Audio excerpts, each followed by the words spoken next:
Lorsqu'un couple rencontre un prêtre pour se marier, évidemment, tout dépend de sa connaissance de ce prêtre-là, de sa relation habituelle avec l'Église. Il y en a qui viennent voir quelqu'un quasiment comme un fonctionnaire pour dire à quelle heure on peut se marier, on peut y avoir telle affaire, telle affaire, telle affaire dans l'Église. Et puis tout à coup, ils se rendent compte, qu'ils rencontrent quelqu'un qui s'intéresse à leur vie et à leur bonheur.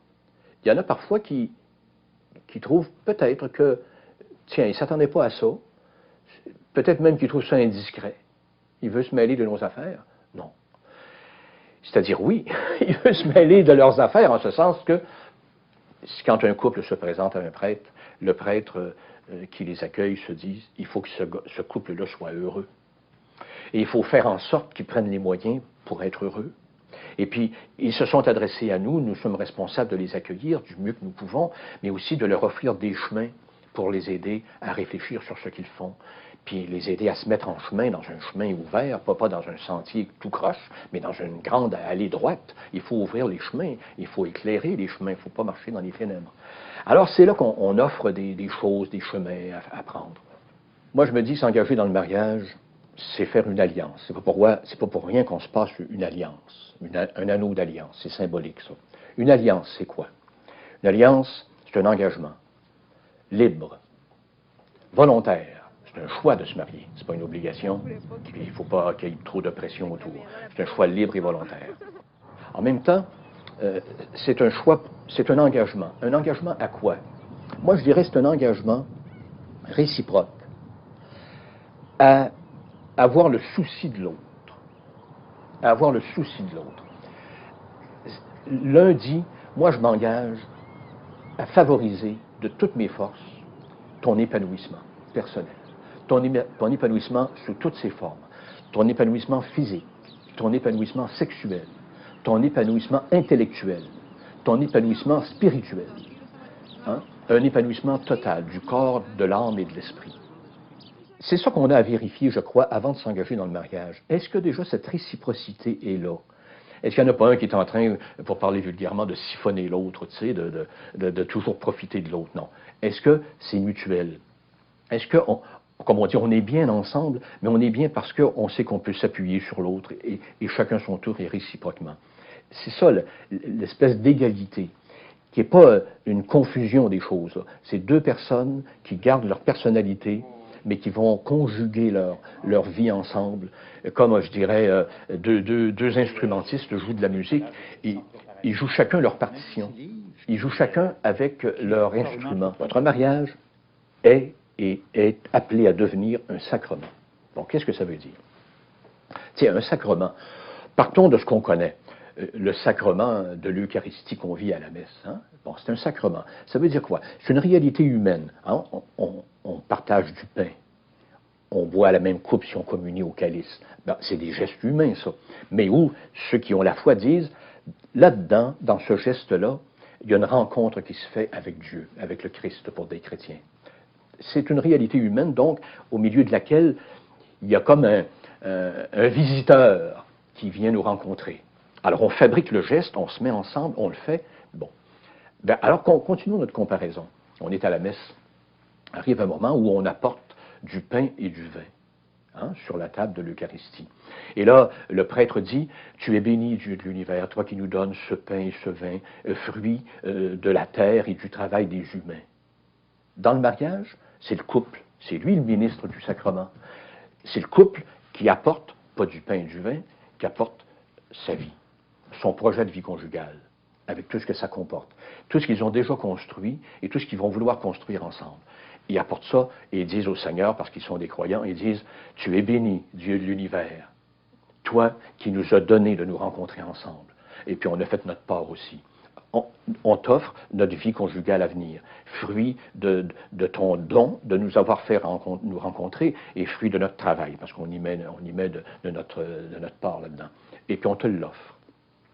Et fais de notre vie conjugale, alors dans l'Eucharistie on dit, fais de ce pain et de ce vin le corps du Christ, qui sera comme une nourriture pour nous autres. Là, le couple dit, fais de notre vie conjugale une vie qui soit belle, qui soit acceptable à tes yeux, puis qui soit bonne pour nous. puis qui sera bonne pour le monde, qui sera quasiment une nourriture pour le monde qui nous entoure. Alors, c'est ça. Et à cette prière-là, ben, le Seigneur répond. Et au moment où le couple joint ses deux mains, c'est comme si lui mettait sa main par-dessus leurs deux mains, en leur disant, bon, vous êtes ensemble, vous voulez être ensemble, vous vous promettez d'être le mieux possible ensemble, de conjuguer vos vies du mieux que vous voudrez, bien moi je serai toujours avec vous, à chaque moment, puis jusqu'au bout, jusque même au-delà de votre vie. Alors, c'est comme si l'alliance de l'homme et de la femme, le Christ s'approchait d'eux pour dire, moi j'en fais mon alliance à moi. Et ça, c'est comme une promesse. Eux autres, ils se font une promesse, puis c'est le Seigneur qui leur fait une promesse. C'est ça, on pourrait dire, le sacrement du mariage. L'amour prend patience, disait saint Paul. C'est une des premières qualités de l'amour conjugal. C'est un jeune couple qui me rappelait ça à un moment donné, qui me disait, ah, des fois, nous autres, les jeunes, on manque de patience. On a un échec, il faut reprendre. Parce que là, c'est là qu'au détour de la rivière qu'on va découvrir tout à coup un paysage qu'on n'avait pas découvert. C'est une longue expérience, la vie conjugale. On dit parfois, bon, le mariage, oui, mais là, c'est pour la vie, c'est indissoluble. Le Concile Vatican II aimait mieux parler d'une fidélité constante, une fidélité perpétuelle. C'est-à-dire qu'à chaque jour, tu leur dis ton oui. À chaque jour, tu dis oui, compte sur moi, oui, compte sur moi. Des fois, les oui sont très faciles à faire. D'autres fois, les oui sont plus exigeants. Des fois, les oui demandent que tu y penses deux fois avant de dire oui. C'est normal, ça. Le vœu d'épanouissement de l'autre inclut, bien sûr, toutes les facettes de la personnalité.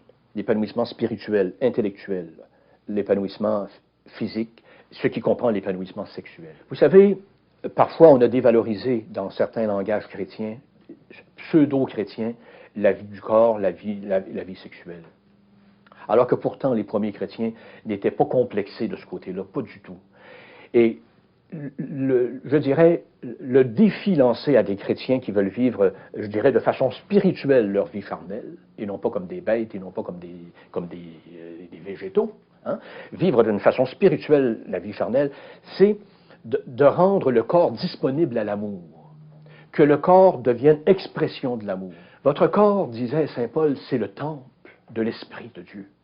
Alors, faites que vos corps deviennent des temples de l'amour de Dieu, au maximum. N'ayez pas peur d'aimer avec votre corps. N'ayez pas peur d'utiliser votre corps pour exprimer l'amour. Mais demandez-vous toujours, par exemple, si votre corps exprime l'amour et pas autre chose. Une communion, ben c'est le bonheur ensemble. C'est une alliance et puis c'est une vie à deux. Et on dirait on fait équipe pour s'aimer mutuellement, autant que faire se peut, mais aussi pour travailler, je dirais, ensemble. Bon, travailler, produire des fruits, tu sais, comme un arbre produit des fruits. Bon, quels fruits? Bon, tu le dis, si le couple est jeune, bien sûr. Ben, d'ailleurs, la plupart des couples qui se marient quand ils sont jeunes, ils pensent à se marier, ça entre en jeu dans leur pensée quand ils pensent à avoir un enfant. Quand ils pensent que leur couple, hein, souvent ils vivent ensemble depuis 2, 3 ans, 4 ans, bon, mais ils pensent à faire que leur couple devienne une famille.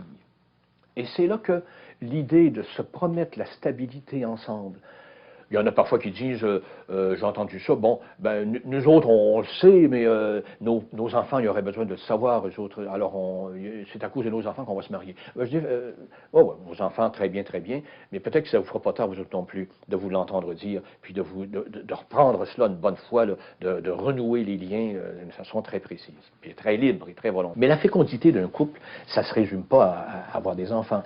On pourrait évoquer bien d'autres choses. Par exemple, moi, ce que j'appellerais l'hospitalité. Moi, je dis à un couple, vous êtes deux ensemble, vous fondez, comme on dit, un foyer. Ben, disons, vous allumez un foyer, vous allumez un feu. Un feu, ça produit de la lumière, ça produit de la chaleur. Ça va être pour vous autres, mais pensez donc aussi à d'autres. Vous êtes chanceux, vous allumez un foyer, vous pourrez inviter vos amis, vous pourrez faire de votre maison un lieu d'accueil, un lieu où on va se réchauffer quand on aura froid, puis où on va s'éclairer quand on sera dans les ténèbres. Ayez des amis, soyez hospitaliers. Le fait d'être marié vous donne une occasion, une possibilité que vous n'aviez pas quand vous étiez célibataire. Le mariage est une folie. C'est une folie en ce sens que, quand on dit qu'on fait des folies, mais des belles folies, c'est bien entendu ça. C'est prendre un risque, c'est un beau risque. Mais c'est prendre un risque raisonnable.